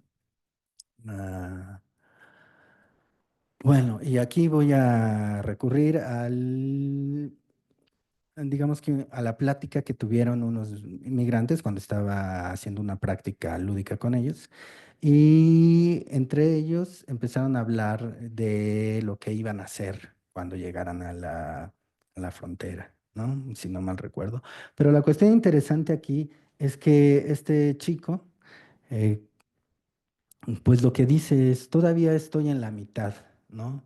Yo quiero llegar a mi sueño es llegar a Estados Unidos y para llegar, pues todavía tengo que seguir avanzando. Si me dan la visa, pues lo voy a seguir intentando. Pero lo interesante ahí, como les mencionaba, y por eso lo pongo en negritas o lo puse en negritas, es la cuestión de que mencione que se encuentra en la mitad, ¿no? Él hacía referencia a la mitad como la mitad de su camino que estaba en la Ciudad de México. Sin embargo, haciendo o recurriendo ahora sí, ya en este momento a las aportaciones, digamos que del modelo de los espectros de Derrida, bueno, Derrida habla sobre que, o como expone los espectros, es estar entre la vida y la muerte. Es un punto de indistinción entre la vida y la muerte, ¿no? La cuestión ahí es dar cuenta, digo, es más complejo de lo que yo lo estoy diciendo, pero yo lo voy utilizando para dar cuenta de esta experiencia de los migrantes y de cómo opera algo de manera invisibilizada en los mecanismos que protegen las fronteras. Entonces, esta experiencia de estar entre la vida y la muerte es una forma de ser vivos, muertos, por llamarlo de alguna manera. Ahorita voy a explicar por qué los migrantes bajo esta condición están entre la vida y la muerte. Pero en ese sentido, Derrida pues hace referencia al el entre, estar entre uno y el otro, ¿no? O también a la mitad, ¿no? De alguna manera. Entonces, ese estar a la mitad del camino del que habla ese chico, que les puse bueno, el comentario que hizo, hace referencia, no hace referencia a una medida matemática, ¿no? La mitad para la experiencia de los migrantes puede estar en el sur, puede estar en el centro, puede estar en el norte, puede ser Chiapas, puede ser Ciudad de México, puede ser Tijuana. La cuestión ahí es dar cuenta de que la mitad a lo que hace referencia a es un proceso, es una búsqueda política por hacer permanecer a los migrantes en el territorio de tránsito, no dejarlos llegar. Esa es la mitad. Es decir, lo que se busca es que no lleguen. Y entonces lo que se busca es mantenerlos ahí, en el territorio de tránsito. Bueno, entonces esta cuestión tendría que ver, como lo mencionaba, con una cuestión de mantenerse entre la vida y la muerte, porque los sistemas políticos que están operando están gestionando la vida de la población migrante y a su vez están gestionando la muerte de la población migrante. Entonces, si los migrantes se encuentran entre la vida y la muerte, es porque al permanecer en el territorio de tránsito por una cuestión política, todavía, es decir, son sujetos vivos, ok, son sujetos que están vivos, pero no pertenecen a la vida considerada vida. Esa vida considerada vida, que es valiosa de vivirse y de considerarse humana, está puesta en Estados Unidos, los países primermundistas, lo que hablaban de la colonialidad, ¿no? Y están en la muerte porque están expuestos a la muerte. Entonces están en ese punto de indistinción donde pues son ambos a la vez. Entonces me refiero a espectros migrantes cuando hablo sobre que son migrantes sobrevivientes que generan un punto de indistinción entre la vida y la muerte como parte de una experiencia pues biopolítica y necropolítica. Y bueno, ya para terminar, para ir cerrando, dos cuestiones más. ¿A qué hace referencia la frionterización? Como parte de este análisis y de los aportes de Derrida, yo lo que hago es tratar de jugar o diferenciarme del concepto de fronterización para conocer la singularidad, una particularidad del sistema que protege las fronteras de Estados Unidos. Entonces, yo lo que hago es integrar una I al concepto de fronterización. ¿Por qué la I? Pues lo que tiene que ver con la búsqueda de indeterminación, bueno, con la producción de indeterminación, pero también con la búsqueda política de inmovilidad.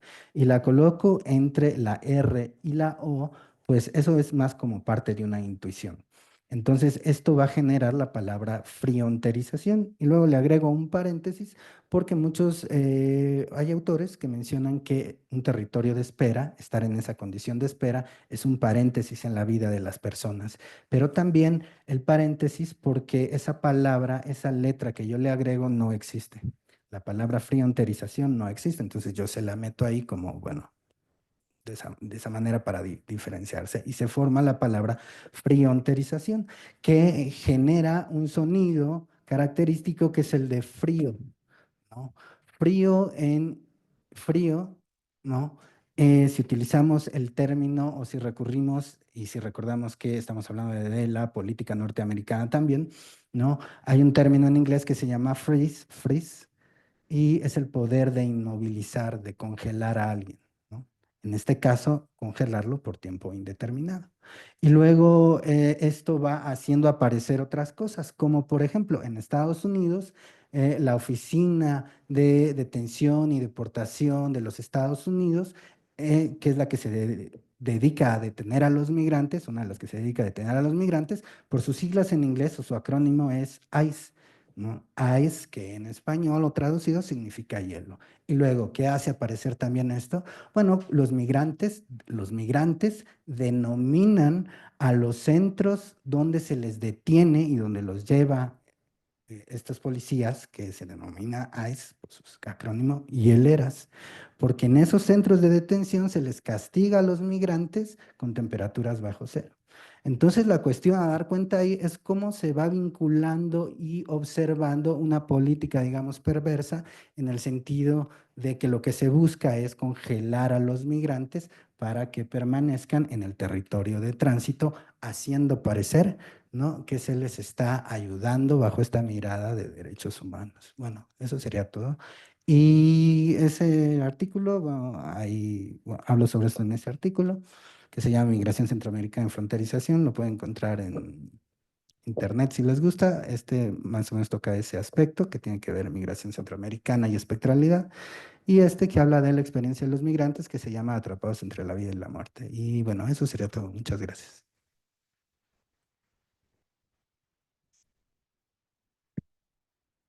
Muchas gracias a todas las participaciones.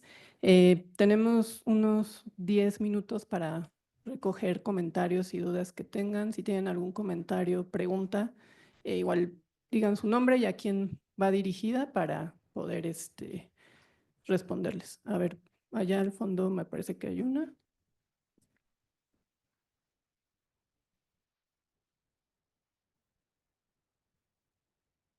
Buenas tardes, me llamo Elías. Tengo una pregunta para cada ponente. De la primera ponencia, lo que más me llamó la atención fue estas heridas abiertas como de la sociedad canadiense, que por lo que tengo entendido hizo como un tipo como de refugios para readoctrinar a los indígenas nativos, bueno, de los pueblos originarios canadienses. Y cuando terminaban este adoctrinamiento, ya sus comunidades ya no los aceptaban porque los consideraban muy occidentales. En estos albergues o en este tipo de orfanatos, pues realizaban todo tipo de abusos. De hecho, apenas Justin Trudeau pidió perdón. Eso me quedó sobre la primera ponencia como en el aire, hablando de los problemas sistémicos de América del Norte. Para la segunda ponente, la doctora Gina, lo que me hace más ruido es la cuestión de los disturbios de Ferguson, porque igual y por lo del COVID no nos dimos cuenta que el proceso de decolonización del continente viene desde el 2013 con los disturbios de Ferguson, que fue antes de lo de Floyd, del abuso policial, fue casi 8 años antes. Con la tercer ponente me hace ruido la política del Instituto Nacional de Inmigración, porque siempre ha sido como búsqueda de la blanquitud. O sea, casualmente aquí en México los que obtienen la residencia o su nacionalidad, hay un 85% de blanquitud prevaleciente. O sea, si es de Polonia, si es de Europa, si entra, se puede convertir en mexicano. Pero si es negroide o de alguna de las castas inferiores, como la dejaron los españoles, entonces hay que ponerle trabas. Y de lo que más he ruido de la cuarta ponencia es esta, como la necropolítica, sobre todo la eugenesia, en este caso de comunidades, inclusive dentro de Estados Unidos, donde se ha aplicado la eugenesia sistémica, o sea, esterilizaciones forzadas, por ejemplo, para darle su certificado de educación básica o high school. Y bueno, me gustó mucho la ponencia, gracias. Es cuanto. ¿Hay algún comentario o pregunta más? Bueno, si no respondemos estas y vamos después. Gracias por eso y te felicito. Eso es una síntesis increíble. Gracias. Voy a comentar rápidamente, pero los pueblos originarios, hay mucha terminología, pueblos indígenas, autóctonos, y es decir que en Canadá hay más o menos 600 grupos indígenas y estamos perdiendo lenguas indígenas muy rápidamente. Hay como 7 hay la cultura norteamericana, neoliberalismo, otros problemas en la educación. Y es una paradoja porque los pueblos indígenas, más o menos 50% viven en reservas, como reservas para esos grupos, y otro 50% en las ciudades canadienses. Entonces hay una asimilación lingüística, cultural, y la cuestión de derechos es muy difícil. Hay una cooptación, una discriminación, y ¿cómo podemos salir? La gente quiere una integración, pero quiere preservar la cultura, la lengua. Entonces, yo creo hay debates sobre la reconciliación desde mucho tiempo. Cuando hablo con nuestros estudiantes, de vez en cuando los estudiantes no están conectados, no saben reconciliando con quién. Entonces, creo que con respecto de la democracia también, la democracia del Estado-nación es una cosa. Ya. Y hay los pueblos que pueden construir la solidaridad y otras cosas. Y yo creo que la cosa que va a tener una influencia, lo más importante, sobre los pueblos originarios. Necesitamos derechos, economía, política, pero necesitamos la solidaridad de la gente, diálogos, participación. Mucha gente en el norte, en Canadá, en Estados Unidos, conocen los pueblos originarios porque van en un casino o algo. Eso no tiene nada que hacer con... Pero relaciones con la gente es difícil, pero es necesario. Yo creo que es difícil hablar de la democracia sin hablar de esta etapa fundamental. Creo que la imagen de Canadá al exterior es un poco una imagen un poco rosa y buena y normativamente porque estamos americanos más simpáticos, no sé la imagen que la gente tiene, ¿no? del exterior, pero hay muchos problemas y muchos desafíos y eso es uno de los desafíos lo más importante. Necesitamos en la educación especialmente hacer mucho más. Voilà. Gracias por la pregunta. Gracias por la pregunta. I'm sorry if I didn't understand well your question, but I understood that you pronounced about the importance of blanquitude, no, whiteness in the experience of Black people, migrants, Black people, and I do agree with you.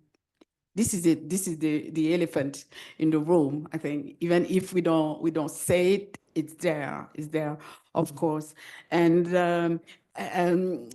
Frantz Fanon said that nowadays being slave means being Negro, and being Negro means being slave. And I think nowadays we can say that being Black is being migrant, and being migrant is being Black. The reciprocal equation we could say. So of course the question of whiteness is there. But unfortunately, we in Spanish you say blanquitude, no? And we used to say negritude in French, which comes from Aimé Césaire, no? But we don't talk about negritude anymore. It's like, something with time, it's past. But the Blackness, I think we are trying to take the Blackness like a kind of resistance, in order to face the blanquitude. You say, oh, okay, you're attacking me with the blanquitude, you're intimidating me with blanquitude, but I have my Blackness, I'm proud, and I like my, my Blackness and everything. But still, the blanquitude, it's there, and it's part of the coloniality. This power over others. And the problems with the blankitude, it's not only for migrants, actually, no? Even if the Black people, if they have the citizenship, the Canadian citizenship, or the citizenship, let's say for Canadian citizenship, you still have a little trepidation, when you go to immigration and everything, because of the color of your skin, people could say, oh, is it a true passport? Is it his passport, her passport? Is it a real one? Is it a fake passport and everything? So the blankitude and that's why I said that the skin, the color of the skin, the Black skin means that the only place where they place Black people. You are Afro, you are Black, you are mixed race, you are brown, but anything about you, it's about the color of your skin. So it's linked with the blankitude, and I do agree with you. Thank you again for the question. No. Pues yo me sumo a los agradecimientos por la pregunta, sobre todo porque no es mi tema en concreto, pero me da pauta para decir algunas cosas que quedaron en el tintero. Yo no creo, y lo digo honestamente, que el Instituto Nacional de Migración en México tenga una política institucional que privilegia la blanquitud como tal, ¿no? Para otorgar residencias o visas. No lo creo. O sea, sin embargo, el fenómeno es social. Y te voy a decir por qué. En el año 2024, o sea, en el año pasado, la Comisión Interseccional de Atención Integral en materia migratoria presentó un modelo mexicano de movilidad humana. O sea, no hablo de las caravanas, sino hablo de la movilidad en términos generales, donde presenta un enfoque regional que aborda la migración como una decisión personal y no como una obligación o una necesidad. Esto quiere decir, ¿no? Que México, desde el punto de vista institucional como política migratoria, entiende que las personas que están en movilidad quieren venir a México. No es que necesiten venir a México o tengan que venir a México por las cuestiones que ya platicamos de inseguridad, violencia, etcétera, etcétera, etcétera. Por lo tal, se reconoce o nos reconoce como un país de origen, tránsito, destino y retorno, priorizando causas estructurales de migración como la pobreza y el desempleo. Entonces, bajo este lineamiento, que esto sí es una política institucional en nuestro país, ¿por qué creo yo que le dan preferencia? Como tú dices, no tengo los datos duros, los busqué, pero la verdad es que no los encontré. No tengo los datos. ¿Por qué le dan preferencia a personas que vienen, por ejemplo, de Europa o que tienen determinadas características sobre otras personas que a lo mejor somos morenitos, ¿no? Y venimos de Guatemala o de Honduras o de Colombia? Porque tendríamos que hablar en gestión migratoria que se está copiando el modelo de migración laboral, por ejemplo. Y entonces no es lo mismo que yo venga, ¿no? Porque vengo por un trabajo y entonces, o porque me casé con alguien, por ejemplo, y entonces es más fácil que mi estatus migratorio cambie y me naturalice mexicano a cuando vengo en una caravana migrante, donde mi estatus migratorio es distinto, mis necesidades son distintas y mis objetivos son distintos, ¿no? Si bien me quedo en México porque es donde me dan las oportunidades para desarrollarme, qué bueno, pero inicialmente no era mi país destino. No sé si me explico. Creo que la situación no es que privilegiemos a las personas de tez blanca desde el punto de vista jurídico o de política institucional, aunque en la realidad me queda claro que lamentablemente muchas veces ocurre, ¿no? Gina nos ha dado una muestra muy clara teóricamente de las cuestiones de discriminación, ¿no? El iceberg a mí me erizó los cabellos porque efectivamente solamente vemos esto y todo lo demás, ¿no? Yo creo que iría por ahí la respuesta, no sé si te ayude. Gracias. Bueno, también, muchas gracias por la pregunta. Bueno, yo te voy a dar, pues, mi lectura interpretativa y como yo entiendo la necropolítica. No ubico, perdón, no conozco el caso que comentabas, pero bueno, como la lectura analítica que hago y como entiendo la necropolítica, em, bueno, la desarrolla un teórico que se llama Achille Mbembe, y él lo que busca es dar cuenta de cómo está vinculada la política con la muerte, ¿no? Sin embargo, no suele ser, o por lo menos como yo lo estoy pensando dentro de la migración, algo que se explicite, ¿no? Es una cuestión que no se dice y no se nombra. Por eso está operando de manera invisibilizada. Pero la cuestión ahí es que, digamos que, hablando de este teórico Fanon, una de las propuestas que hace Fanon es que hay, digamos que por parte del sistema occidental, como yo lo entiendo, una jerarquización sobre la línea de lo humano. Entonces, cuando se jerarquizan los sujetos sobre la línea de lo humano y quedan debajo de la línea de lo humano, son sujetos que pues muchas veces no se consideran humanos.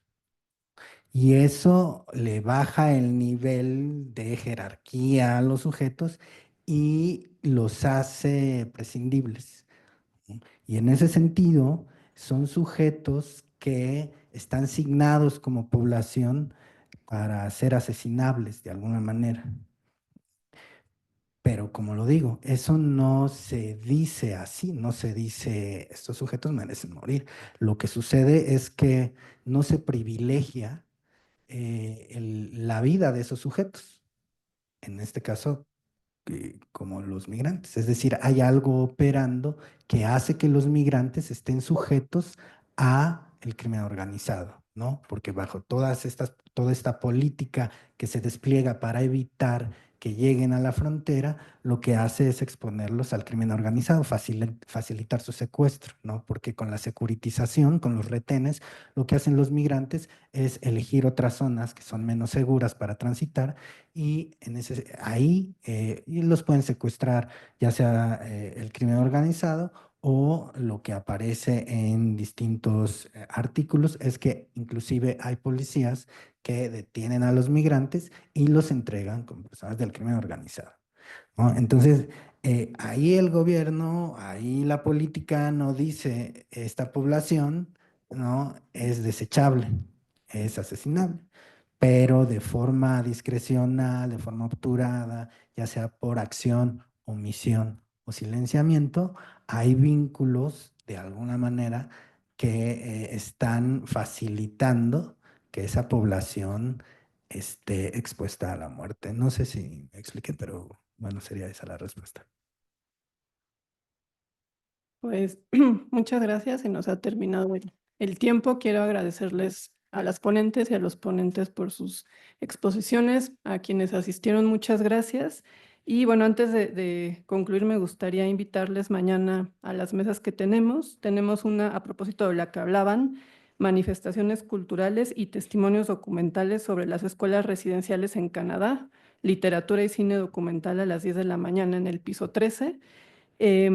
Tenemos otra mesa igual a las 10 de la mañana, estudios de la noche en América del Norte en el piso 14 y otra mesa sobre activismo transnacional en Norteamérica, aquí mismo en el piso 7, también a las 10 de la mañana, o si lo prefiere, a las 9 de la mañana en línea tendremos Media Narratives Foiling Anti-Migrant Sentiments in the United States and Canada. Entonces, esa será en línea a las 9 de la mañana para que la consulten en el programa, ya después se vengan a las de las 10 de la mañana. Muchísimas gracias por las participaciones muy interesantes y nos vemos mañana.